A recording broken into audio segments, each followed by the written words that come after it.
Hello everyone, welcome to Jury research academy. शुभ तो founder of jury research. चलिए आज का लीगल टॉक शुरू करते हैं। पहले लीगल टॉक में हम लोग देखेंगे सुप्रीम कोर्ट में हेवियस कॉर्पस पिटीशन फाइल किया गया है क्योंकि मिस्टर सैफुद्दीन जो कांग्रेस लीडर है उनको 10 महीने तक इलीगली डिटेन करके रखा गया है क्योंकि जिस दिन एब्रोगेट किया गया था आर्टिकल 370 को उसी दिन उनको डिटेन किया गया था एंड उसके बाद 10 महीने तक उसको डिटेन करके रखा गया है। सो दैट्स व्हाई ये हेबियस कॉर्पस पिटीशन फाइल किया गया है। ये पिटीशन फाइल किया है उनके वाइफ ने और रीजन भी ये दिखाया गया है कि उनको कोई डिटेंशन ऑर्डर की कॉपी भी नहीं दिया गया है और उसका पर्सनल लाइफ लिबर्टी और आर्टिकल 22 भी इन्फ्रिंज हुए हैं।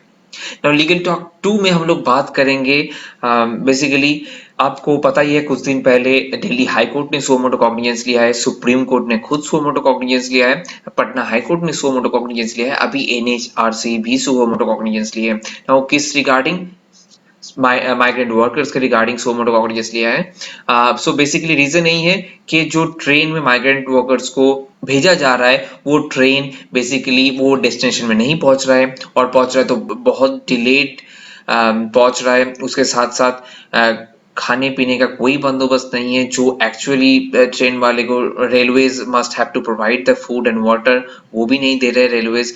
उसके साथ साथ as you know when you are not providing with the food and water तो actually migrant workers मर भी रहे हैं। तो that's why NHRC ये मीडिया रिपोर्ट देखने के बाद ये सो मोटो कॉग्निजेंस लिया है। नाउ नादर लीगल टॉक में हम लोग बात करेंगे कुछ दिन पहले बॉम्बे हाई कोर्ट के नेम चेंज करके महाराष्ट्र हाई कोर्ट रखने की जो पिटीशन डाला गया था, अभी इंडिया नेम चेंज करके भारत नाम रखने के लिए भी पिटीशन डाला गया है सुप्रीम कोर्ट में बेसिकली। और ये नेम चेंज क्यों किया जा रहा है, क्यों पिटीशन डाला गया है, उसका रीजन है कि इंडिया बेसिकली ब्रिटिश ने दिया था ये नेम और ये कॉलोनाइज करने के बाद ये नाम दिया गया था और ये हम लोग के आइडेंटिटी भी नहीं है इंडिया नेम एंड उसके साथ साथ is a symbol of slavery. So that's why India नाम हटा के भारत नाम कर दिया जाए, इसीलिए पिटीशन डाला गया है सुप्रीम कोर्ट में।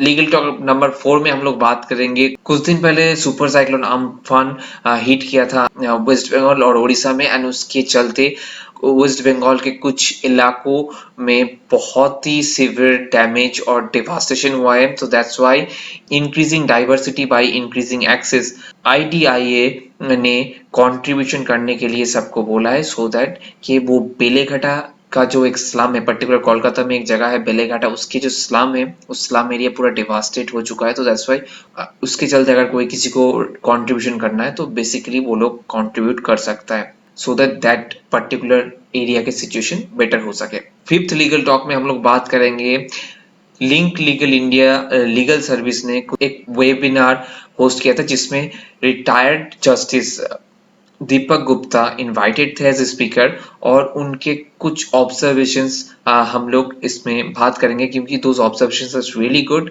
And as a law professionals we need to look into the mind of a justice of supreme court. So basically ये ऑब्जर्वेशन किया गया है। पहला ऑब्जर्वेशन कि सुप्रीम कोर्ट में केस रजिस्ट्री मेंटेन करने के रिगार्डिंग उन्होंने बोले कि बेसिकली सुप्रीम कोर्ट बहुत चीफ जस्टिस सेंट्रिक इंस्टीट्यूशन है और chief justice is the master of the roster, तो he decides everything.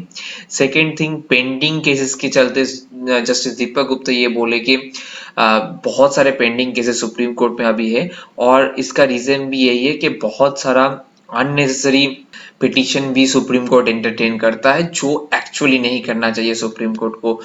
Now third observation justice Deepak Gupta ये किए हैं कि live streaming of the access होना चाहिए क्योंकि live streaming of the access अगर होता है तो ट्रांसपेरेंसी बढ़ता है, court and access to justice and ये सब मामले में लोगों का ट्रांसपेरेंसी बढ़ेगा तो लोग ज्यादा हम लोग ट्रस्ट करेंगे कि एक्चुअली किस प्रोसेस में चल रहा है कोर्ट के प्रोसीडिंग और एवरीथिंग। सो दैट्स व्हाई ये live streaming of the court proceeding होना चाहिए। और जो चौथे ऑब्जर्वेशन जस्टिस दीपक गुप्ता ने किए हैं तो basically it's in for overall legal professionals के लिए किए हैं क्योंकि उन्होंने बोले law professions is really stressful. ये सबको पता है जो फर्स्ट ईयर में एडमिशन लेते हैं उसके बाद ही धीरे धीरे पता चल जाता है कि लॉ प्रोफेशन कितना स्ट्रेसफुल होता है। तो दैट्स व्हाई लॉ प्रोफेशन के साथ 2-3 और साइड इंटरेस्ट भी होना चाहिए सो दैट कि आप आपके स्ट्रेस से आप थोड़ा बहुत फ्री हो सको and you can do really well in your legal profession. So these are the observation made by the justice Deepak Gupta. Now six legal talk में हम लोग बात करें. सुप्रीम कोर्ट 2:1 मेजोरिटी में हेल्ड किया है कोई एम्प्लॉय को रिटायरमेंट के बाद भी डिसिप्लिनरी कमेटी के रिपोर्ट के हिसाब से उसको डिसमिस किया जा सकता है, और ये भी नहीं, उसका पेमेंट ऑफ ग्रेजुइटी विथहोल्ड किया जा सकता है और पूरा कंपेंसेशन भी ग्रेजुइटी और पेंशन से उठाया जा सकता है अंडर पेमेंट ऑफ ग्रेजुइटी एक्ट. सो ये 2:1 मेजोरिटी में किया गया है. द क्वेश्चन हो सकता है कि रिटायरमेंट के बाद एक्चुअली डिसमिस कैसे हो सकता है. रिटायरमेंट के बाद डिसमिस इसी के चलते हो सकता है, उन लोगों का जो कंपनी का रूल बुक है उसमें बोला गया है कि अगर कोई डिपार्टमेंटल डिसिप्लिनरी इंक्वायरी कमेटी आपके ऊपर बैठता है एंड प्रोसीडिंग के दौरान अगर आपका रिटायरमेंट हो जाता है तो वो डिसिप्लिनरी कमेटी का जो सेशन है वो चलेगा आपके ऊपर, और ऐसे माना जाएगा आप अभी भी सर्विस में हो जब तक वो डिसिप्लिनरी कमेटी का ऑर्डर नहीं निकलता. So that's why the supreme court told कि अगर ये लीगल फिक्शन माना जा रहा है कि आप अभी भी सर्विस में हो, सो दैट्स वाई उस लीगल फिक्शन को स्ट्रेच करके बोला जा रहा है. तो डिसिप्लिनरी कमेटी के ऑर्डर में अगर ये देखा जा रहा है कि you are faulty at your doing, आप मिसकंडक्ट किए हो या नेग्लिजेंस आपके पार्ट में हुआ है, तो आपको सर्विस से डिसमिस कर दिया जाएगा फॉर द नेम सेक, दो यू हैव ऑलरेडी रिटायर्ड, आपको डिसमिस कर दिया जाएगा और आपका पेंशन या ग्रेजुइटी भी कंपेंसेशन के हिसाब से वो टोटली भी चार्ज कर सकता है company to balance the loss जो आपके वजह से कंपनी इनकर किया है. So that's why. So these are the legal talk that we have for today.